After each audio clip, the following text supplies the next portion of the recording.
Hello and welcome to another Bushwhacker review.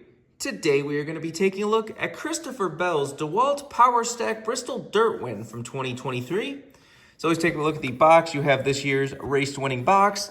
NASCAR 75th anniversary 2023 race winner. Got its 75th anniversary win sticker. 2023 raced version, Lionel Racing. Down the side you have a render of the car right there. Joe Gibbs Racing, standard finish. Made a total of 660 of these things. Standard finish, got your winner sticker again. Same stuff on the back of the box. Register your car at Lionel's Garage, and you of course have your copyright and such on the bottom of the box. Here is the car itself. A beautiful special Dewalt paint scheme. And yet another car that is the only way to get this paint scheme is this race version. There were a lot of those this year, honestly. Like as far as like 124 scale, the only way is to get like half these race versions.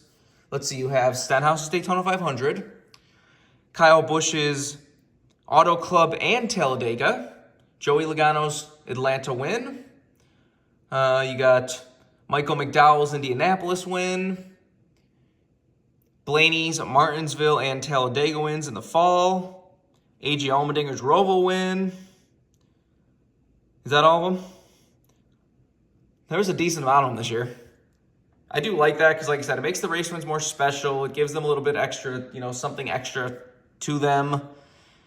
Especially because, like I said, if when there's a car that there's like, 1,000 clean ones made and then 1,000 race versions made, like something like the fact they made, it wasn't a race win, but you have that Harvick Mobile One throwback like wing Tony Stewart car. And they, for some reason, like in the span of a week, offered a clean and a race version for no reason instead of just making like just the race version.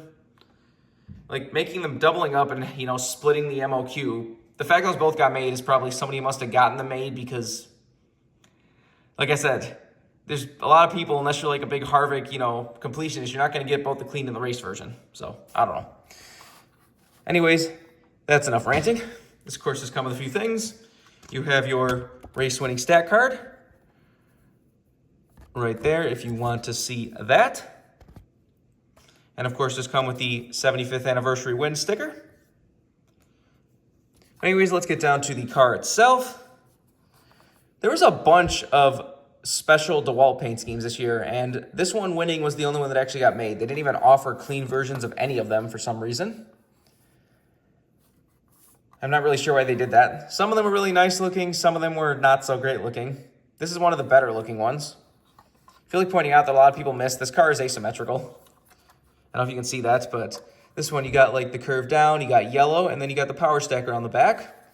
This side, you got starts to curve down, stays blue this whole way, then this little random brick of yellow, and then the rest of it's blue. I feel like a lot of people missed that part, but anyways, let's get down to sponsors. On the hood, you have Dewalt Powerstack, got Toyota Camry number 20 and Joe Gibbs Racing. Down the side, you have Dewalt Powerstack, got Yahoo back there. Front of the rear wheel, you got Siemens, Mobile One, Doosan, Mac Tools, Lincoln Welders, Sherwin-Williams, Stratus, Sports Clips, and Rheem. A little piece of like plastic flesh down there. Got TRD down there on Interstate Batteries on the C post. On the B post, you have Toyota and JD Gibbs, Christopher Bell's name on the name rail. Regular contingencies and such, regular name rail as well. On the back, you have Toyota Camry, TRD number 20, and Dewalt. On the deck lid, you have Swinnerton, whatever that is. You got Dewalt on the roof. This is number 127. Got the same stuff down the other side as usual. Let's take a look under the hood. So you got your typical engine detail under there. You got Wix filters, Mobile One, Toyota, and DeWalt underneath the hood. Which, yeah, this one doesn't really line up correctly. As you can see, the logos aren't really lining up there. There's a lot of these that have some weird hood issues. Like, my dealer literally had one of these that, like, part of the hood was, like, snapped off as soon as he got it. I saw more people that, a lot of people have it, like, chipped up and, like, touched up very edge of the hood for some reason. But you can see that doesn't look quite right around the Toyota badge. Looks like part of the decal didn't set right or something. Oh, well, it's a race version. I'll just call it race damage. Does also have a roof logo. You got a little Toyota logo and some DeWalt logo right there. But now let's get down to the part everyone's waiting for, and that is damage. This one is honestly probably one of the most like dirty and damaged Bristol Dirt Race versions we've gotten so far, which is the final one.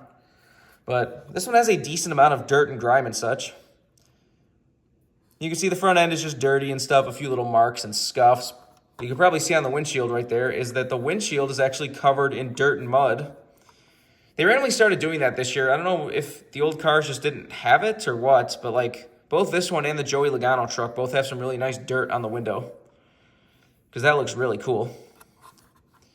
You see down this side, you have some, tire marks. The lettering is mostly rubbed off with some dirt. You got a few little donuts and stuff on the side skirt there. Did they not actually paint those anymore? Because like I know Lionel was, making those like silver on the raced versions, but then they kind of stopped. Did NASCAR, did that stop happening on the real cars too? But see, it does have a nice chrome number. But just more marks and stuff. The left rear tire is also pretty much fully covered. You can barely even read the logos. Got a few more scrapes and marks and stuff on the left rear. You see the back window is also covered in dirt. That's really cool. Got a few more marks and scuffs and stuff. Got a really odd scuff all the way up here by the trunk or the deck lid. What in the world would have caused that? Is that just like happen to get like a piece of dirt just flicks up and hits or something? Like that is a very odd spot for a mark. But you see the right rear looks like you dig into the wall a couple times. The lettering is also all rubbed off. Got a ton of dirt on the tires. You see this one actually has some dirt caught up in that little vent, which is really cool to see. And the side skirt is all kinds of muddy and dirty. Got a donut through the chrome number there. Which, yeah, another sign, because I just remember there was that, I think it was the Jeremy Clements, there was a car that like was supposed to have a big donut on the chrome number, and then Lionel was like, oh, we can't print on the chrome numbers, but then they keep printing on chrome numbers, so I don't know. You see the side windows also have a bunch of dirt piled on them, if that's coming across on camera. The right front tire is also very dirty. I love how dirty these tires are. This one looks like the most like an actual dirt race version than any of them have looked so far, which is really cool to see. It was the same thing with Joey Logano's truck. Just a really cool race version. Like I said, this is the only way to get this paint scheme, so that adds another layer to it.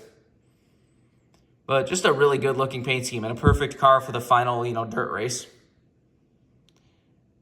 I will kind of be sad to see the dirt race go. It was something unique. It was something different. Like, I would have rather they go to a real dirt track, like a lot of people constantly say, but like, it is kind of disappointed that they got rid of this and then just didn't add any kind of other dirt race in its place.